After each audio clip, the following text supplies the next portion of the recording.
Hello students, आज हम लोग सीबीएसई बोर्ड स्टैंडर्ड 9 के बिहाइव टेक्स्ट बुक का second chapter the sound of music के बारे में स्टडी करेंगे। बच्चों, इस चैप्टर का दो पार्ट है, पार्ट 1 और पार्ट 2। पार्ट 1 में बताया गया है एवलिन ग्लेनी के बारे में और सेकंड पार्ट में बताया गया है बिस्मिल्लाह खान के बारे में। ये दोनों पार्ट म्यूजिक से संबंधित है, इसलिए इस चैप्टर का नाम पड़ा द साउंड ऑफ म्यूजिक। तो चलिए हम लोग पार्ट 1 का डिस्कशन करते हैं। बच्चों, पार्ट 1 में बताया गया है एक ऐसे गर्ल के बारे में जो कि कम्प्लीटली डेफ होती है, वो सुन नहीं सकती है, लेकिन फिर भी हार्ड वर्क, डिटर्मिनेशन और डेडिकेशन टुवर्ड्स हर गोल, इन सारी चीज़ों की वजह से इस वर्ल्ड की मोस्ट डिज़ायरेबल मल्टी परकशनिस्ट बनकर के सामने आती है। तो क्या है एवलिन ग्लेनी का स्टोरी, हम लोग आज इस स्टोरी में line by line read out करेंगे, समझेंगे इसके मीनिंग को, और लास्ट में जितने भी इंपॉर्टेंट क्वेश्चंस होंगे उसका भी डिस्कशन करेंगे। तो चलिए इस स्टोरी को हम लोग शुरू करते हैं। देखिए बच्चों, बताया गया है यहाँ Evelyn Glennie listens to sound without hearing it.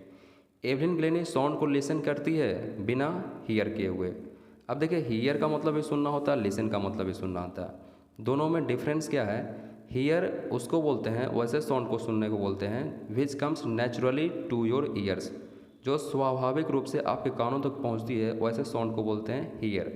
लेकिन लिसन बोलते हैं the sounds to what which you are paying attention, आप इंटेंशनली सुनते हैं, ध्यान देकर सुनते हैं, तो उस वैसे साउंड को बोलते हैं यू आर लिसनिंग। ओके, और हियर बोलते हैं जो कि स्वाभाविक रूप से आपके कानों तक पहुंचता है। तो एवलिन ग्लेनी के कानों तक तो बहुत सारे साउंड पहुंचते थे, लेकिन सभी साउंड को वो हियर नहीं कर सकती थी, किसी पर्टिकुलर साउंड को वो लिसन कर सकती थी, और उसके अंदर ये एबिलिटी जो आया वो बहुत सारे प्रैक्टिस करने के बाद आया। ओके, तो Evelyn Glennie listens to sound without hearing it. अब आगे देखिए क्या बोला गया बिफोर यू रीड, पढ़ने से पहले। God may have taken her hearing, भगवान ने भले ही उसके सुनने की एबिलिटी को छीन लिया हो, but he has given her back something extraordinary, लेकिन भगवान ने उसको वापस कुछ एक्स्ट्रा ऑर्डिनरी दे दिया था, कुछ असाधारण चीज़ दे दिया था। यहाँ ही आया है गॉड के लिए। ओके, वॉट वी हियर, जो कुछ भी हम लोग सुनते हैं, सी फेल्स, उसको वो महसूस कर सकती है, क्योंकि वो सुन तो नहीं सकती है। तो जो कुछ भी हम लोग सुनते हैं अपने कानों से, वो क्या करती है? फील कर सकती है, far more deeply than any of us, और हम में से किसी से भी, किसी एक से भी अधिक अच्छे ढंग से, मोर डीपली वो फील कर सकती है, मतलब हम लोग से कहीं ज़्यादा अच्छे ढंग से वो साउंड को फील कर सकती है। That is why she expresses music so beautifully, और यही रीज़न है कि वो म्यूजिक को इतने ब्यूटीफुल वे में एक्सप्रेस कर पाती है। अब देखिए, read the following account. Read the following account मतलब कि इस फॉलोइंग स्टोरी को पढ़िए ऑफ ए पर्सन, एक पर्सन के बारे में है, who fought against a physical disability, जो कि एक फिजिकल डिसेबिलिटी के अगेंस्ट में वो बहुत लड़ी। फिजिकल डिसेबिलिटी मतलब कि वो हियरिंग इम्पेयर्ड गर्ल थी, डेफ गर्ल थी, and made her life a successful story, और अपने जीवन को एक सक्सेसफुल स्टोरी बनाती है, मतलब अपने लाइफ में सक्सेसफुल होती है। अब देखिए क्या बताया गया है, यहाँ से स्टोरी शुरू होती है। Rush hour crowds jostle for position. देखिए, रस आवर क्राउड्स किसको बोलते हैं? तो रस आवर क्राउड्स ये डे के उस टाइम को बोलते हैं जिस टाइम बहुत ज़्यादा भीड़ रहती है, या तो इवनिंग में या तो मॉर्निंग में, ये दो टाइम बहुत ज़्यादा भीड़ होती है, इसको बोलते हैं रस आवर क्राउड्स। तो रस आवर क्राउड्स जॉस्टल, जॉस्टल बोलते हैं एक दूसरे को पुश करना।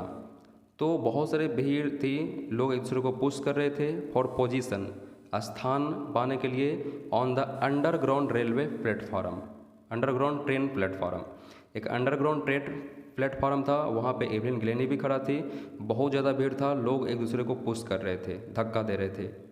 उसी में एक स्लाइट गर्ल, एक स्लाइट गर्ल, स्लाइट बोलते हैं अ स्मॉल स्लिम गर्ल को, छोटी दुबली पतली गर्ल को slight girl. A slight girl looking younger than her 17 years, वो अपने 17 ईयर्स की थी, लेकिन उससे भी कम उम्र की वो दिख रही थी। ओके, और ये रेलवे प्लेटफॉर्म पे वेट कर रही थी ट्रेन का। वॉज नर्वस, वो नर्वस थी, थोड़ा सा डरी हुई थी, येट एक्साइटेड, फिर भी वो एक्साइटेड थी। As she felt the vibration of the approaching train, जब वो अप्रोचिंग मतलब पहुंचते हुए ट्रेन का वाइब्रेशन को जो वो फील करती है, तो वो बहुत ही एक्साइटेड हो जाती है, क्योंकि कहीं वो जा रही थी। और कहाँ वो जा रही थी? It was her first day at the prestigious royal Academy of music in London. वो जा रही थी, ये उसका पहला दिन था। वो कहाँ जा रही थी? प्रेस्टिजियस मतलब very popular royal Academy of Music, जो कि कहाँ है? लंदन में है, वहाँ जा रही थी।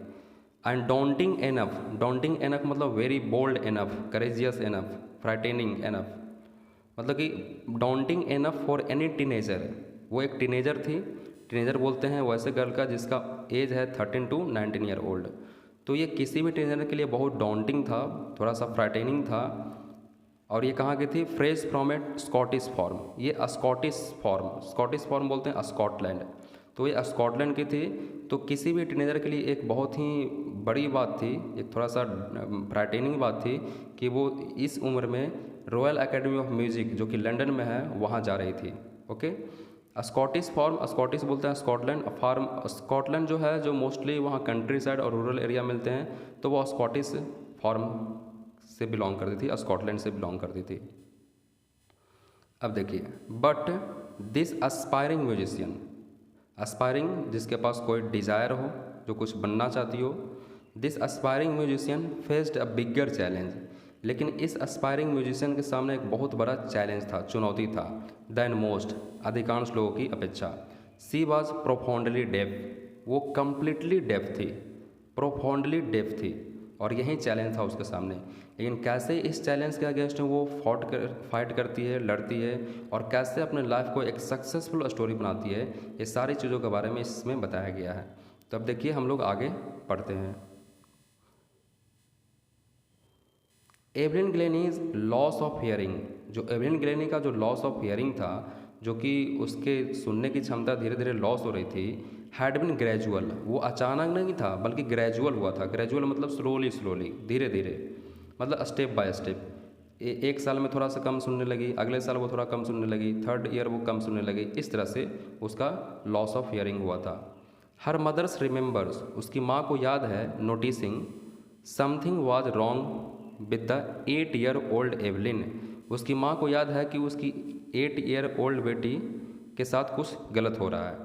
जब वो 8 साल की थी तब उसकी माँ को याद है कि कुछ उसके साथ गलत हो रहा है। Evelyn was waiting to play the piano, जब एवलिन पियानो बजाने की कोशिश कर रही थी। ओके, पियानो एक इंस्ट्रूमेंट होता है। तो एवलिन ग्लेनी जब पियानो बजाने की कोशिश कर रही थी तब उसकी माँ को लगा कि उसकी बेटी के साथ कुछ गलत है। दे कॉल्ड हर नेम, उन लोगों ने अपनी बेटी का नाम बुलाया, and she did not move, लेकिन एवलिन ग्लेनी मूव नहीं करती है।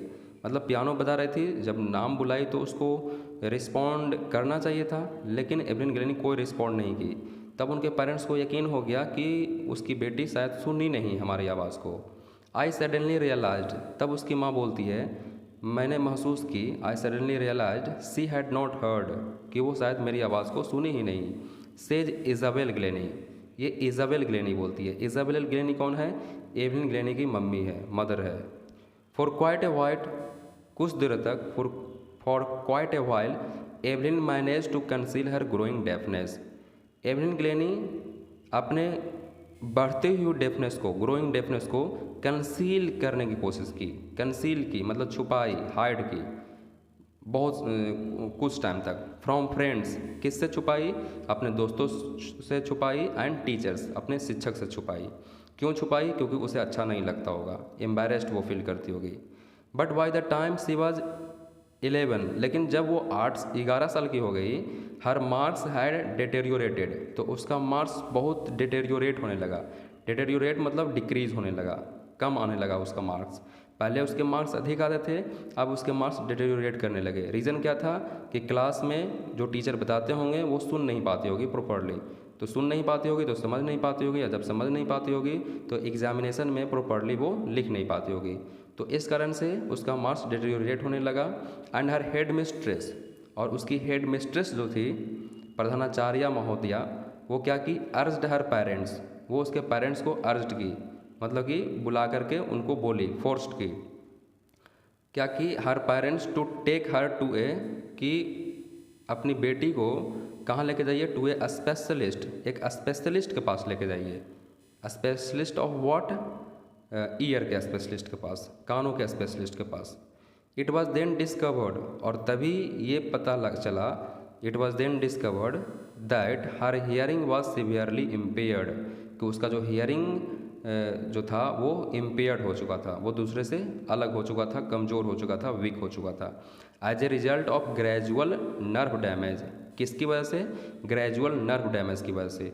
तो वो डेफ बनी थी, लेकिन रीज़न क्या था? ग्रेजुअल नर्व डैमेज की वजह से वो कम्प्लीटली डेफ हो गई थी at the time of 11 year. Okay, तो इसमें हम लोग क्या अभी तक सीखे कि 8 ईयर में, 8 साल में पता लगा कि वो डेफ हो रही है, और कंफर्म हुआ कब? 11 साल के उम्र में। ओके, इससे क्वेश्चन भी आपको पूछा गया है। फिर आके देखिए, they were advised that she should be fitted with hearing aids. उन लोगों को एडवाइस दिया गया, एवलिन के पेरेंट्स को एडवाइस दिया गया कि इसको कुछ हियरिंग एड्स लगा दीजिए, मतलब कुछ ऐसे इंस्ट्रूमेंट लगा दीजिए जिससे वो सुन सकती हो, मतलब ईयरफोन टाइप का इन ईयर में, ताकि उससे सुनने में हेल्प मिले।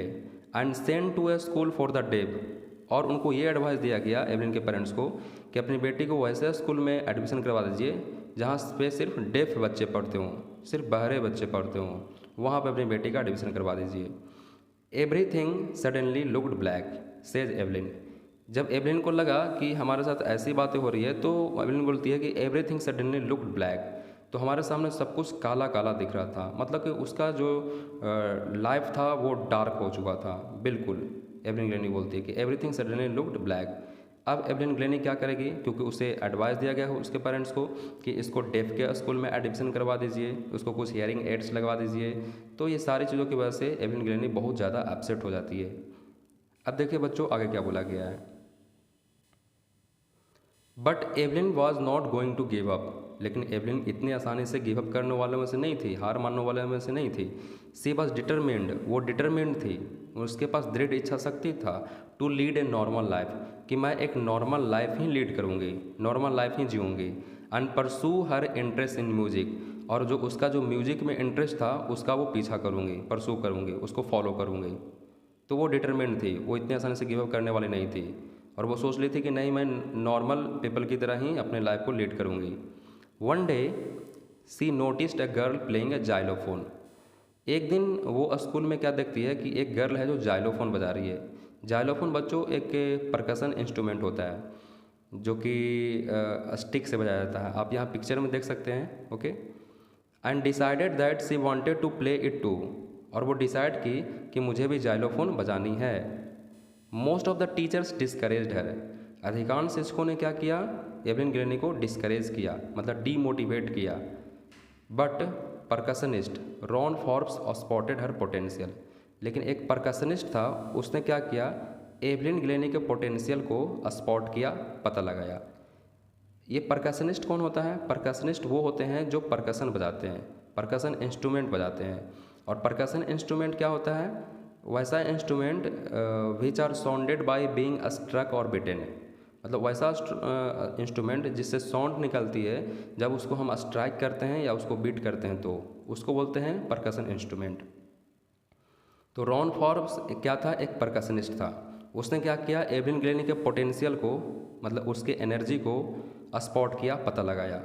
रॉन फॉर्ब्स सोचा कि एवलिन ग्लेनी के अंदर ज़रूर कुछ बात है, ये आगे जा कर के एक अच्छा मल्टी परकशनिस्ट बन सकती है।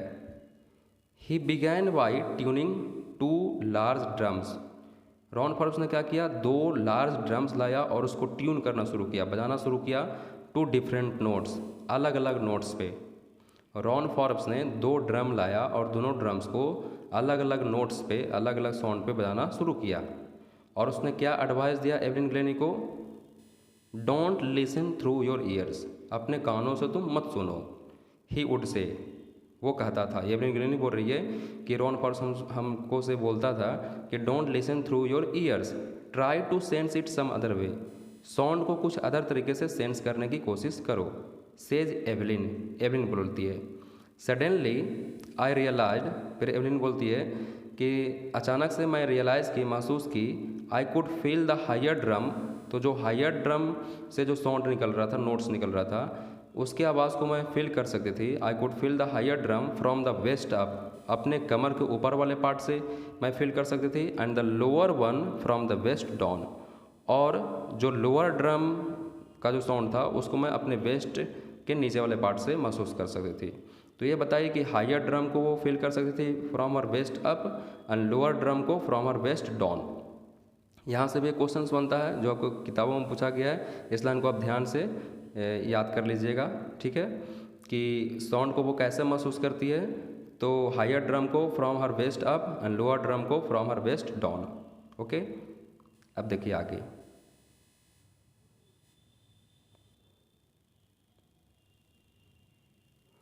देखिए Forbes repeated the exercise. Ron Forbes ने क्या किया, इस एक्सरसाइज को रिपीट किया, मतलब ये ड्रम को प्ले करने वाले एक्सरसाइज को रिपीट किया। एंड सून एवलिन डिस्कवर्ड, और जल्द ही एवलिन को पता चल गया that she could send certain notes in different parts of her body, कि वो अपने बॉडी के डिफरेंट पार्ट से खास साउंड्स को वो महसूस कर सकती थी। I had learn to open my mind and body to sounds and vibration. और एवलिन ग्लेनी बोलती है कि मैंने अपने माइंड और बॉडी को ओपन कर दिया था किसके प्रति, साउंड्स एंड वाइब्रेशन के प्रति, मतलब अब वो साउंड्स एंड वाइब्रेशन को फील कर सकती थी।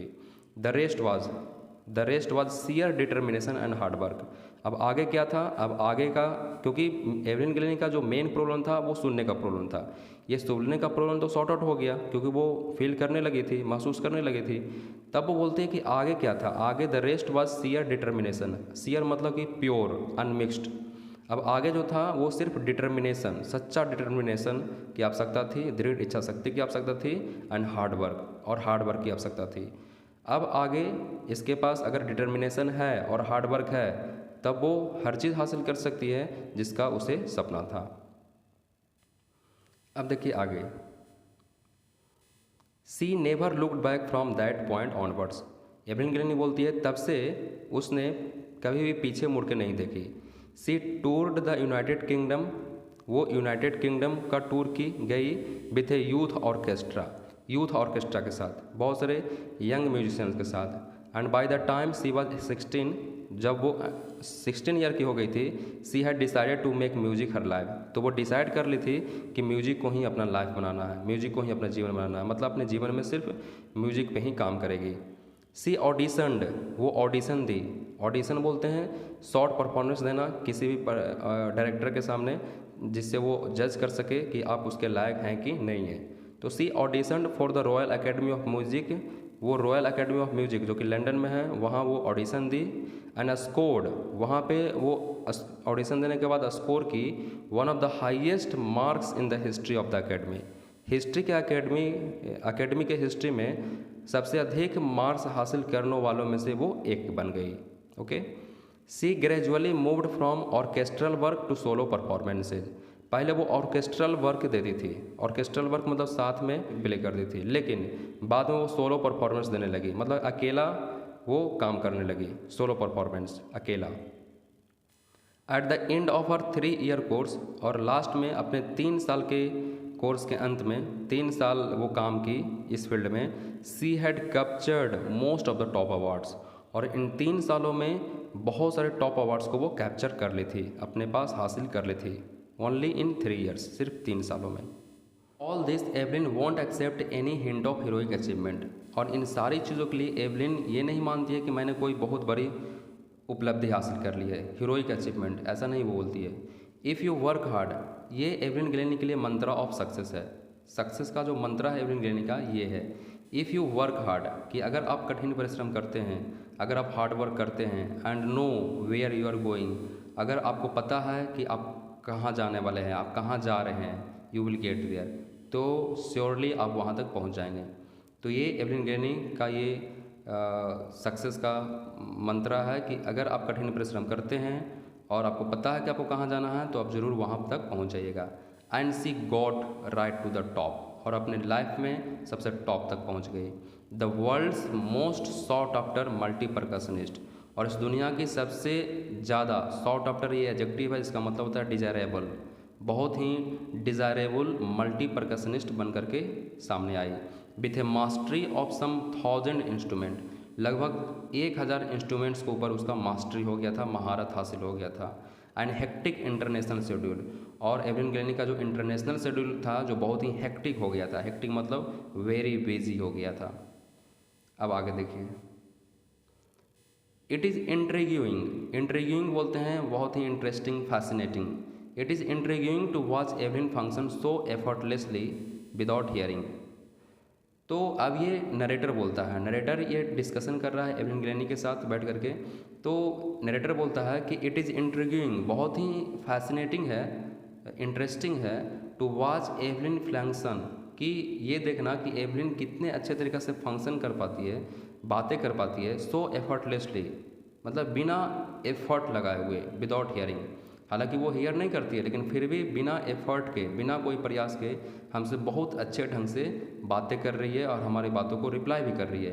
तो ऐसा कैसे हो सकता है, इसको देखना नरेटर बोलता है कि इट इज़ वेरी इंट्रिग्यूइंग। ओके, उसे यकीन नहीं हो रहा था। इन आवर 2 आवर डिस्कशन, हमारे 2 घंटे के डिस्कशन में, in our 2 hour discussion, she never missed a word, कभी भी वो एक शब्द को मिस नहीं की। 2 घंटे तक डिस्कशन की, लेकिन कभी भी इन 2 घंटों में एक भी वर्ड को मिस नहीं की। और एवलिन ग्लैनी बोलती है मैन विथ बूसी बियर्ड्स, वैसे पर्सन जिसके पास बूसी बियर्ड्स हो, मतलब बियर्ड्स बहुत भरा हुआ हो उसके चेहरे पर बहुत ज़्यादा, Bussy beards give me trouble, वो हमें समस्या देता है। तो ये एवलिन ग्लैनी बोलती है कि man with bushy beards give me trouble, she laughed, और ऐसा कह करके वो हंसती है। क्यों ऐसा बोलती है? It is not just watching the lips, क्योंकि सिर्फ लिप्स को ही नहीं देखना होता है। जब हम किसी इंसान से बात कर रहे होते हैं तो सिर्फ उसका लिप्स को ही नहीं देखना होता है, it is the whole face, उसका पूरे चेहरे को देखना होता है, उसके पूरे चेहरे को पढ़ना होता है। और अगर किसी इंसान के चेहरे पर बहुत ज़्यादा बियर्ड है तो उसका चेहरा तो बियर्ड से ढक जाएगा, इसलिए वो प्रॉपरली उसके चेहरे को देख नहीं पाएगी, उसके फेस के एक्सप्रेशन को वो पढ़ नहीं पाएगी। इस कारण से एवलिन ग्लैनी बोलती है कि man with bushy beards give me trouble. Okay, specially his eyes, specially the eyes, Evelyn Glennie बोलती है कि खासकर उसकी आँखों को देखना पड़ता है। सी स्पीक्स फ्लॉलेसली, फ्लॉलेसली मतलब बिना कोई एरर का, बिना कोई गलती का। एवलिन ग्लैनी बिना कोई फ्लॉ का, बिना कोई एरर का वो बोल सकती है with A Scottish lilt, Scottish लहजे में, लिल्ट बोलते हैं वे ऑफ स्पीकिंग को। माई स्पीच इज़ क्लियर, वो बोलती है कि मेरा स्पीच क्लियर है, because I could hear till I was 11, क्योंकि 11 साल तक तो वो सुन ही सकती थी, इसलिए बोलती है कि my speech is clear, she says, और 11 साल में तो बच्चे बोलना सीख ही जाते हैं, इस कारण से। She says but that does not explain how she manage to learn French and master basic Japanese, लेकिन इससे ये पता नहीं चलता है कि आगे वो फ्रेंच और मास्टर और बेसिक जापानीज के ऊपर वो मास्टरी कैसे हासिल की, जो कि ये दोनों लैंग्वेज बाद में वो सीखी थी। तो बाद में वो फ्रेंच भी सीखी थी और बेसिक जापानीज भी सीख गई थी। फिर देखिए, as for music she explains, music से संबंधित वो एक्सप्लेन करती है कि it pours in through every part of my body, जो म्यूजिक है वो हमारे बॉडी के एवरी पार्ट में पोर इन मतलब इंटर करता है। इट टिंगल्स इन द स्किन, ये हमारे स्किन में एक सेंसेशन के साथ इंटर करता है, टिंगल मतलब सेंसेशन के साथ इंटर करना। माई चिक बोन्स, ये मेरे जो म्यूजिक है वो मेरे चिक बोन्स में इंटर करता है। चिक बोन्स बोलते हैं आइज़ के नीचे वाले बोन्स को, चिक के ऊपर वाले और आइज़ के नीचे वाले बोन्स को बोलते हैं cheek bones. And even in my hair, Evelyn Glennie बोलते हैं कि यहाँ तक कि जो म्यूजिक है वो हमारे हेयर से भी होकर के हमारे बॉडी में इंटर करता है। When she plays the xylophone, जब वो जाइलोफोन बजाती है, she can sense the sound passing up, तो वो साउंड को सेंस कर सकती है passing up the stick into her finger tips.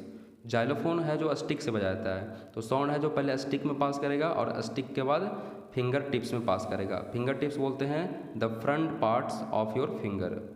तो इस तरीके से एवलिन ग्लैनी जाइलोफोन के जब बजाती है तो साउंड है जो उसके बॉडी में इंटर करता है।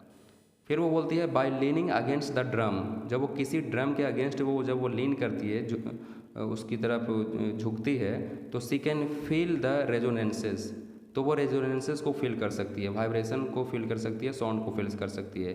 फ्लोइंग इनटू हर बॉडी, उसके बॉडी में इंटर करता है। जब वो किसी ड्रम के अगेंस्ट में लीन करती है तो रेजोनेंसेस उसके बॉडी में इंटर करता है। फिर वो बोलती है ऑन ए वुडन प्लेटफॉर्म, जब वो किसी वुडन प्लेटफॉर्म पे होती है, कभी कोई लकड़ी के प्लेटफॉर्म पे होती है, सी रिमूव्स हर शूज़, तो अपने शूज़ को वो रिमूव कर देती है, अपने जूते या स्लीपर को रिमूव कर देती है। क्यों ऐसा करती है? सो दैट, ताकि the vibrations pass through her bare feet, ताकि जो वाइब्रेशन है वो उसके बेयर फीट बोलते हैं फीट विदाउट स्लीपर और शूज, तो वाइब्रेशन है जो उसके बेयर फीट में इंटर कर सके एंड अपर लेग्स, और आगे उसके लेग्स में इंटर कर सके, फिर बॉडी में इंटर कर सके। इस कारण से वो किसी वुडन प्लेटफॉर्म पे शूज़ और स्लीपर को निकाल देती है। फिर देखिए नॉट सरप्राइजिंगली, ये कोई सरप्राइजिंगली वो नहीं, सरप्राइज के साथ नहीं, एवलिन डिलाइट्स हर ऑडियंसेज, एवलिन अपने ऑडियंसेस को डिलाइट करती है, खुश करती है, प्लीज़ करती है। इन 1991 में she was presented with the Royal Philharmonic Society's prestigious soloist of the year award. ये इतना बड़ा अवार्ड का नाम है। ये 1991 में एवलिन ग्लेनी को प्रेजेंट किया गया था। Says master percussionist James blades, एक और परकशनिस्ट का नाम आया जिसका नाम है जेम्स ब्लेड्स।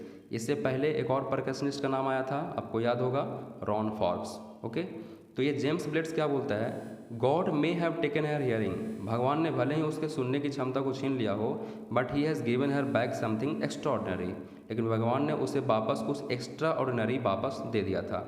अच्छा, ये लाइन तो हम लोग को बिफोर यू रीड पढ़ने वाले सेक्शन में ही वहीं आया था, ठीक है, आपको याद होगा। फिर से इस लाइन को रिपीट किया गया। इसका मतलब है ये लाइन है जो बोला गया था किसके द्वारा, जेम्स ब्लेड्स के द्वारा, जो कि हमें स्टोरी के शुरू होने से पहले ही मिली थी। ओके, व्हाट वी हियर, जो कुछ भी हम लोग सुनते हैं, सी फील्स, उसको वो क्या कर सकती है, फील कर सकती है, far more deeply than any of us, और हम में से किसी भी एक से अच्छे ढंग से, हम में से किसी भी व्यक्ति से कहीं अच्छे ढंग से वो फील कर सकती है म्यूजिक को। That is why she expresses music so beautifully, और यही रीज़न है कि म्यूजिक को वो बहुत ही अच्छे ब्यूटीफुल मैनर में एक्सप्रेस कर पाती है। अब देखिए आगे, अब देखिए यहाँ पे एवलिन कॉन्फेसेस, एवलिन कॉन्फेस करती है, एक्सेप्ट करती है that she is something of a workaholic, कि वो वर्काहोलिक है। वर्काहोलिक बोलते हैं वैसे इंसान को जो काम के प्रति डेडिकेटेड हो, जो काम को बहुत ही मन लगा के करता हो। I have just go to work, और वो बोलती है कि मुझे सिर्फ काम करना है।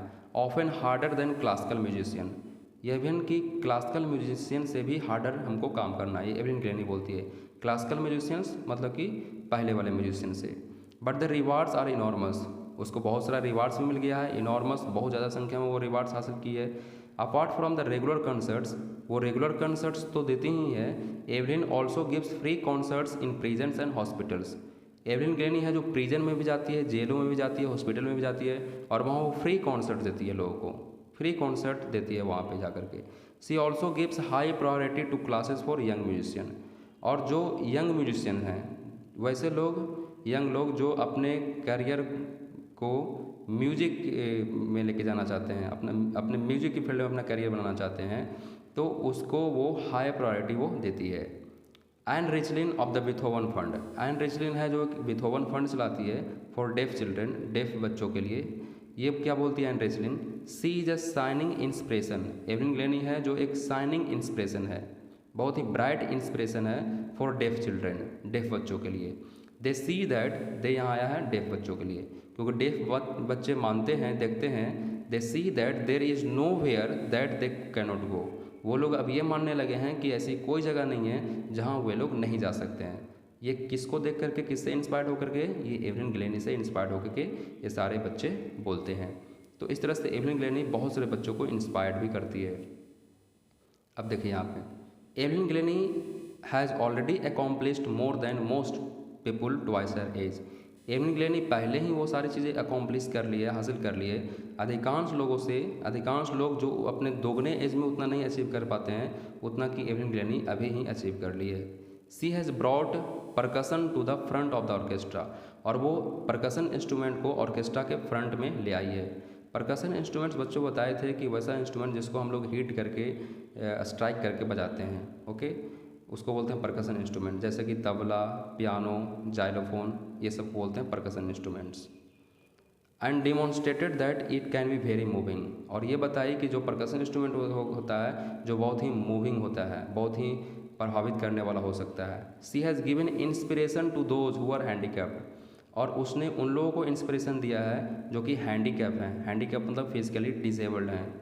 People who look to her and say, जो कोई भी लोग उसको देखते हैं एवलिन ग्लेनी को, वो कहते हैं if she can do it, अगर वो कर सकती है, आई कैन, तो मैं भी कर सकती हूँ। तो देखिए एवलिन ग्लेनी कैसे लोगों को इंस्पायर की है। एंड नॉट द लिस्ट, इतना ही कम नहीं, she has given enormous pleasure to millions, उन्होंने लाखों लाखों लोगों को बहुत सारी खुशियाँ दी है। तो ये है एवलिन ग्लेनी के लाइफ स्टोरी। कि कैसे वो अपने लाइफ में सक्सेसफुल होती है और अपने लाइफ को एक सक्सेसफुल स्टोरी बनाती है। अब देखिए बच्चों, यहाँ पे कुछ क्वेश्चंस हैं जो कि बहुत आसान है, आप खुद इसको जवाब दे सकते हैं।